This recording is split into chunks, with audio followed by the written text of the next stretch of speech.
नमस्कार दोस्तों, स्वागत है आपका जीएस मंथन में। जैसा कि आप जानते हैं कि हम लोग एक निबंध की सीरीज चला रहे हैं जो कि पीएससी में आने वाले निबंध यानी आरओ एआरओ के लिए बहुत महत्वपूर्ण है। इसमें हम पूरा निबंध पढ़ते हैं, एक टॉपिक एक दिन में पढ़ने का प्रयास करते हैं।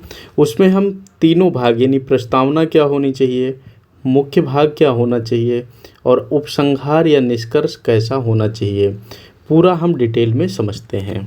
इससे आपको फ़ायदा ये होता है कि आप जब निबंध लिखते हैं या परीक्षा में लिखेंगे या जब खुद से प्रैक्टिस करते हैं तो आपको बेहतरीन शब्द मिल जाते हैं। कई बार हमारे साथ क्या होता है कि हमारे दिमाग में तो शब्द रहते हैं, लेकिन हम उनको कागज़ पर जब लिखना होता है यानी एक फॉर्मेट में लिखना होता है तो हम उनको नहीं बना पाते हैं, नहीं पिरो पाते हैं।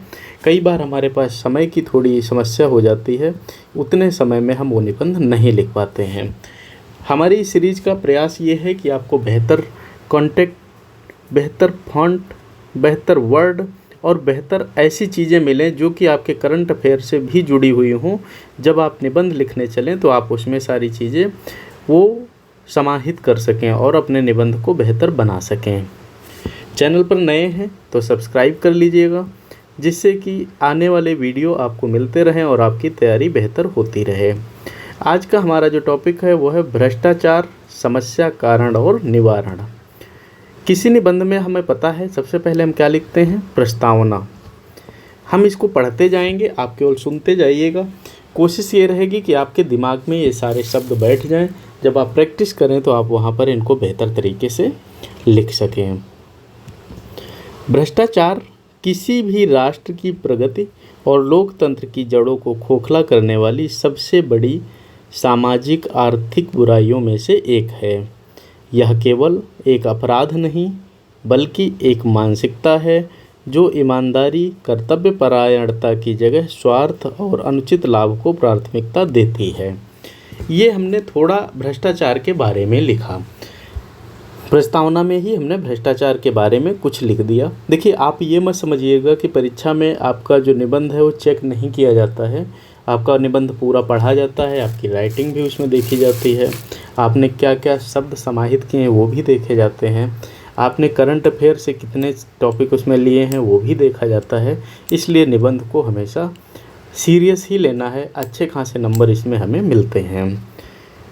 अब भ्रष्टाचार क्या है वो हमने थोड़ा लिखने की कोशिश किया, अब हम समझते हैं कुछ और। भारत जैसे विशाल और विकासशील देश में भ्रष्टाचार की समस्या नई नहीं है। आज यह शिक्षा, स्वास्थ्य, न्यायपालिका, पुलिस, राजनीति, नौकरशाही, यहाँ तक आम जनजीवन के हर स्तर पर व्याप्त है।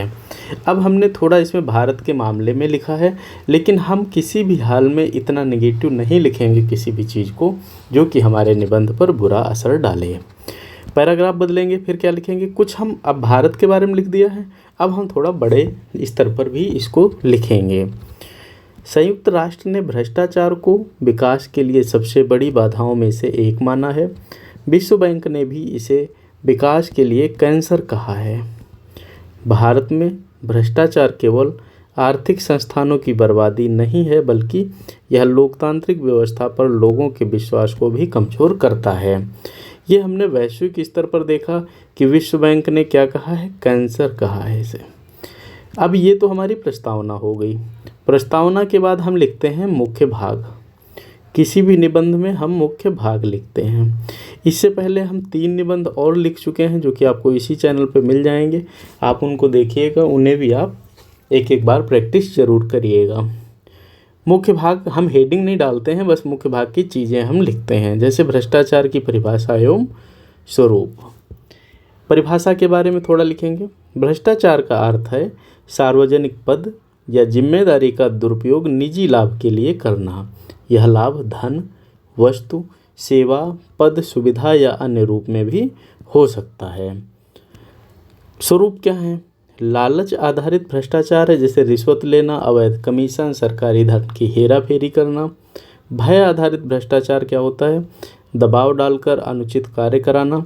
नीतिगत भ्रष्टाचार क्या होता है, नीति निर्माण में निजी स्वार्थ को प्राथमिकता देना। प्रशासनिक भ्रष्टाचार क्या होता है, फाइल आगे बढ़ाने, लाइसेंस जारी करने या पुलिस न्यायिक कार्रवाई में घूस का लेन देन। राजनीतिक भ्रष्टाचार क्या होता है? चुनाव में धन बल का प्रयोग, राजनीतिक पदों का दुरुपयोग। और नैतिक भ्रष्टाचार क्या होता है? व्यक्तिगत लाभ के लिए समाज हित या राष्ट्रहित की उपेक्षा करना। अब हम देखते हैं ऐतिहासिक परिप्रेक्ष्य क्या रहा है भ्रष्टाचार का। देखिए इसमें हम क्या लिखेंगे, आपको केवल सुनते जाना है। भारत में भ्रष्टाचार की जड़ें प्राचीन काल से मिलती हैं। कौटिल्य के अर्थशास्त्र में भी लिखा गया है, राजकोष के धन का उपभोग करने वाला अधिकारी वैसा ही है जैसे मछली पानी पी जाए तो यह पता लगाना कठिन है। मुगल काल में जागीरदारी और कर वसूली में भ्रष्टाचार व्यापक था। ब्रिटिश काल में ईस्ट इंडिया कंपनी के समय से ही भ्रष्टाचार बढ़ा। रॉबर्ट क्लाइव और वारेन हेस्टिंग्स पर भ्रष्टाचार के आरोप लगे थे। स्वतंत्रता के बाद भी भ्रष्टाचार धीरे धीरे बढ़ता गया। 1948 का जीप घोटाला इसका पहला बड़ा उदाहरण है। इसके बाद बोफोर्स घोटाला, चारा घोटाला, 2G स्पेक्ट्रम घोटाला, कॉमनवेल्थ घोटाला, कोयला घोटाला जैसे कई मामलों ने इसकी गंभीरता को उजागर किया है। ये देखिए, थोड़ा हमने कुछ ऐसे परिदृश्य उठाए जो कि सूचनाओं में या खबरों में बहुत ज़्यादा थे। इनको भी हमने थोड़ा थोड़ा करके लिखने का प्रयास किया। अब हम देखते हैं करंट की संबंधित क्या स्थितियां हैं। ट्रांसपेरेंसी इंटरनेशनल की करप्शन परसेप्शन इंडेक्स 2023 में भारत 180 देशों में 93 स्थान पर था। ये आप 2-3 सालों का भी इसमें तुलनात्मक लिख सकते हैं, 23, 24, 25। फिर ये बता सकते हैं कि बाद में क्या इसमें परिवर्तन आया। एशिया में भारत को सबसे भ्रष्ट देशों की श्रेणी में गिना गया था। भारत में छोटे स्तर से लेकर बड़े स्तर तक भ्रष्टाचार व्याप्त है। गांव में राशन कार्ड, पेंशन और सरकारी योजनाओं से लेकर बड़े स्तर पर सरकारी ठेकों और कारपोरेट राजनीतिक गठजोड़ तक यह व्याप्त है। अब देखते हैं भ्रष्टाचार के कारण क्या हैं। प्रशासनिक कारण, नौकरशाही की जटिल प्रक्रिया और फाइलों का लंबा चक्र, जवाबदेही और पारदर्शिता का अभाव, निरीक्षण तंत्र की कमजोरी। फिर आते हैं राजनीतिक कारण, यानी चुनाव में अत्यधिक धन खर्च, राजनीतिक दलों का कारपोरेट पर निर्भर होना, पद का दुरुपयोग और सत्ता की लोलुपता। सामाजिक कारण क्या हैं?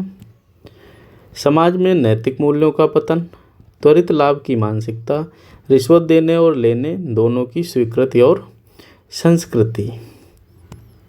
आर्थिक कारण, गरीबी और कम वेतन, अमीर गरीब की खाई, काला धन और हवाला कारोबार। कानूनी कारण क्या होंगे? कानून का कमजोर क्रियान्वयन, मुकदमों का लंबा खिंचना, मृत्यु का अभाव या बहुत देर तक, यानी दंड का अभाव या बहुत देर से होना। कई बार क्या होता है, यदि हमारा कानून थोड़ा सख्त हो जाए तो भी हम इससे जल्दी निपट लेते हैं, वो हम चीज़ें आगे पढ़ेंगे।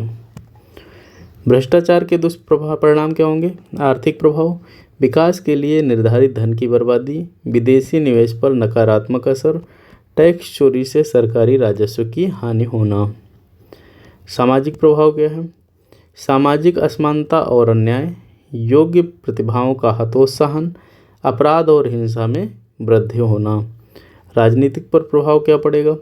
लोकतांत्रिक संस्थाओं पर विश्वास का संकट, चुनाव प्रक्रिया पर धनबल और बाहुबल का प्रभाव, नीतिगत निर्णयों में जनहित की उपेक्षा। नैतिक में क्या होगा? ईमानदारी, कर्तव्यनिष्ठा और सामाजिक जिम्मेदारी का पतन, भ्रष्टाचार का सामान्यीकरण। कुछ हम इससे संबंधित उदाहरण देंगे, जैसे चारा घोटाला 1996 में हुआ था, बिहार के सरकारी खजाने से करोड़ों रुपयों की हेराफेरी हो जाना। 2G स्पेक्ट्रम 8 में हुआ था, 2008 में दूरसंचार लाइसेंस में बड़े घोटाले का आरोप लगा था।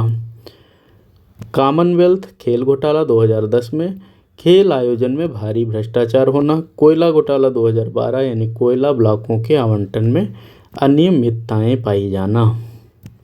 इन घोटालों ने न केवल भारत की छवि खराब की, बल्कि देश की अर्थव्यवस्था और जनता का भरोसा भी हिला दिया। अब हम देखते हैं भ्रष्टाचार के लिए क्या क्या कानून बनाए गए हैं और संस्थाएं कौन कौन सी काम करती हैं। लोकपाल और लोकायुक्त अधिनियम 2013, यानी केंद्र और राज्यों में उच्च पदों पर बैठे अधिकारियों की जांच हेतु। केंद्रीय सतर्कता आयोग CBC 1964 से भ्रष्टाचार के मामलों की जांच और निगरानी कर रहा है।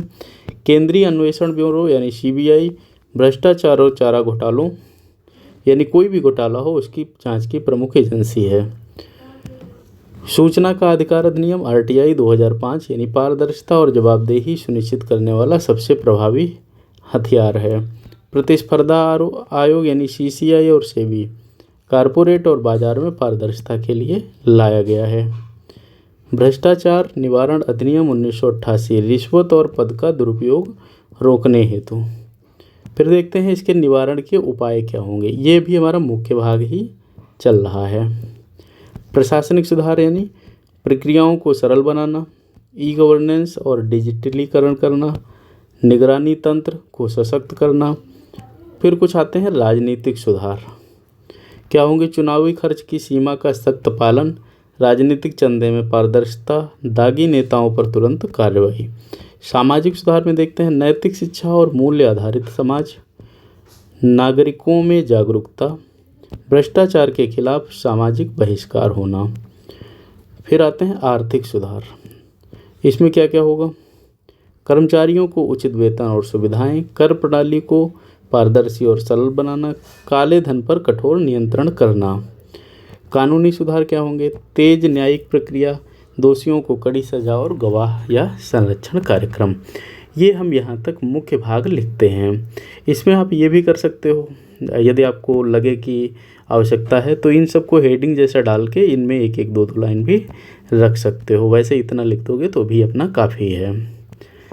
फिर आता है निष्कर्ष। भ्रष्टाचार केवल कानून से नहीं मिटेगा बल्कि इसके लिए समाज और व्यक्ति की मानसिकता में बदलाव आवश्यक है। जब तक हम काम निकालने के लिए घूस देना सामान्य है वाली सोच को त्याग कर ईमानदारी और कर्तव्य निष्ठा को नहीं अपनाएंगे तब तक यह समस्या बनी रहेगी। लोकपाल, RTI, CBC जैसे संस्थानों ने भ्रष्टाचार पर कुछ अंकुश लगाया है, लेकिन अभी भी लंबा रास्ता तय करना बाकी है। यदि प्रशासनिक पारदर्शिता, राजनीतिक इच्छाशक्ति और सामाजिक न्याय का सहयोग मिले तो भारत भ्रष्टाचार मुक्त बन सकता है। इसके बाद एक हम इसमें कोटेशन भी लिखेंगे। महात्मा गांधी ने कहा था, भ्रष्टाचार की जड़ केवल सरकार में नहीं बल्कि जनता की सहमति में भी है। अतः भ्रष्टाचार को मिटाने के लिए सामूहिक प्रयास ही एकमात्र उपाय है। देखो, एक चीज़ हमें और देखनी है कि हमारा जो निबंध का अंत है वो हमेशा, हमने पहले भी बताया है, भविष्य काल में होगा। यानी हम एक मंगल कामना के साथ इसका अंत करेंगे। इस प्रकार यह निबंध हमारा पूरा होता है। चैनल पर नए हैं तो सब्सक्राइब करिएगा, जिससे कि आने वाले नोट्स UP GK के हों, ये जो भी हों, आपको समय समय तक मिलते रहें। हम ऐसे ही आसान भाषा में चीज़ें आपको समझाएंगे जो कि आपकी परीक्षा में सीधे सीधे आती हैं। वीडियो पसंद आया तो लाइक करिए, कमेंट करिए, शेयर करिए। यदि आप किसी विषय पर भी निबंध चाहते हैं तो आप मुझे कमेंट में बोल सकते हैं, हम उस विषय पर निबंध लेके आएंगे आपके लिए। तो यह हमारा लगभग 2000 शब्दों का निबंध है। अब यदि आपको इसमें से 600 या 1000 शब्द के निबंध लिखने को बोला जाए तो क्या आप इससे इतने शब्द नहीं निकाल सकते हैं? उम्मीद है आप हमसे बेहतर ही लिखेंगे जो हम कंटेंट लाए हैं। बस प्रयास ये है कि इस कंटेंट से आप देखकर अच्छे अच्छे शब्द पाएँ और उन शब्दों को अपने निबंध में लिखें। मिलते हैं अगले वीडियो में। धन्यवाद।